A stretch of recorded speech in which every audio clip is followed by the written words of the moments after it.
Assalamu alaikum à tous les abonnés de la chaîne YouTube Le But du Savoir, à la l'unique, à l'absolu, à la l'impénétrable. Il n'a pas engendré, il n'a pas été engendré, nul n'est égal à lui, kun fayakun. Aujourd'hui, je vous partage une recette très puissante. C'est 3 recettes différentes qui vous permettent d'avoir l'ouverture, la richesse, la protection et la célébrité. Très facile, chacun peut le faire. Voilà, chacun peut le faire. C'est très simple et très puissant. Premièrement, pour être célèbre, il faut acheter l'arbre qu'on appelle timin timin. Vous allez ajouter du sel et du parfum Haroun et vous allez vous laver avec pendant 7 jours. Voilà. Après avoir pris de l'eau, vous allez ajouter du timin timin, ce qu'on appelle en français balai doux ou bien timdou, puis du sel, puis un parfum qu'on appelle Haroun. Ça coûte 500 francs au marché. Si vous cherchez l'ouverture, vous allez prendre du timin timin, du sel et du sucre. Sucre, sel, timin timin. Timin timin, c'est balai doux. Et bien évidemment avec de l'eau. Puis vous allez vous laver pendant 7 jours. C'est très bon et très puissant en matière d'ouverture. Si vous cherchez la protection, blindage contre les mauvais œils et les travaux que les gens font, donc il faut acheter l'arbre qu'on appelle khay. Khay en français c'est Caïcédéra. Caïcédéra. Donc vous allez acheter du khay au marché, ça coûte que 200 francs. Puis, vous allez prendre du sel et de l'eau. Vous allez prendre ces 3 composants et vous allez vous laver avec pendant 7 jours. Ça enlève tous les mauvais œils, tous les travaux et ça vous blende. C'est une protection totale, c'est une protection très dure. Voilà. C'était tout pour aujourd'hui. Je vous prie d'abonner et d'activer la cloche de notification afin de ne plus rater aucune vidéo. Voilà. Il faut quand même abonner pour que je puisse savoir si vous êtes intéressé ou pas. Je vois que les gens regardent mais ils s'abonnent pas. Voilà. Et en tout cas, il y a beaucoup de choses que je voulais vraiment partager avec vous. Franchement, il y a tout.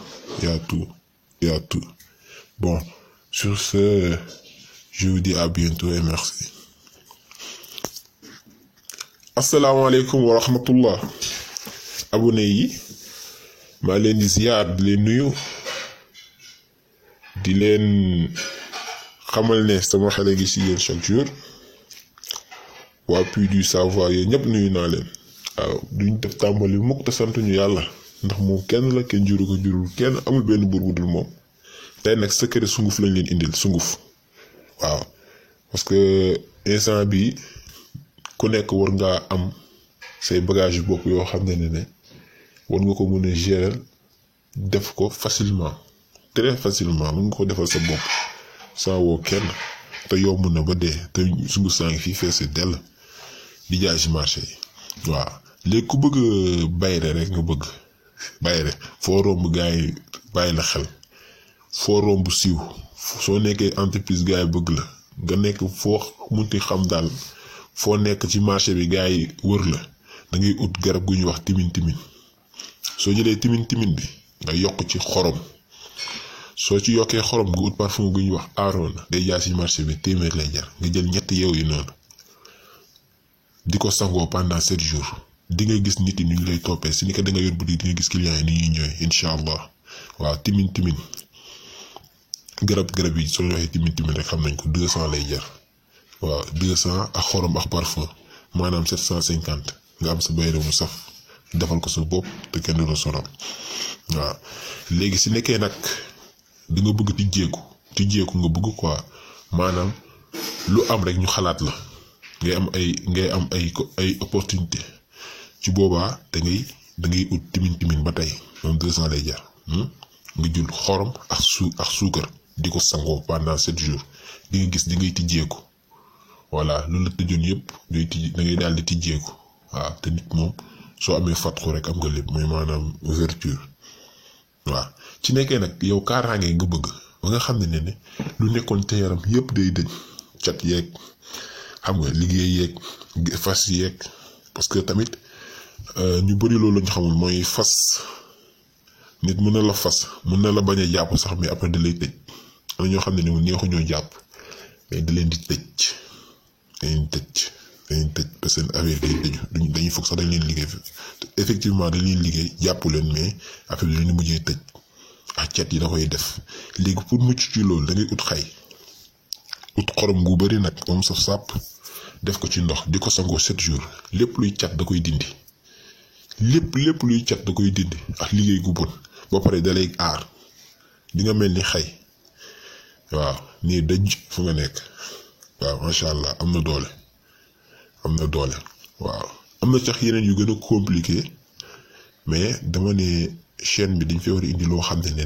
day yomb 1 + 1 = 2 ñëpp noppal ko waaw maa leen di ñaan nag ngeen abonné waaw suñ abonné bés cloche de notification bi di jot vidéo yi waaw gis naa nag ñu bari dañuy lire vidéo yi waaye duñu abonné da ngeen di abonné nag ma xam ne moom gën a mën cee sawar parce que lu ne ngi fi lu ne loo leen xalaatul sax mu ngi fi waaw loo leen xalaatul sax mu ngi fi te nañ gën a dem ba ci kanam incha allah daal dinañ ci gën a jàppale gën fay indi ay secret yoo xam ne gars yi xalaatuñu ko woon sax génne incha allah waaw mais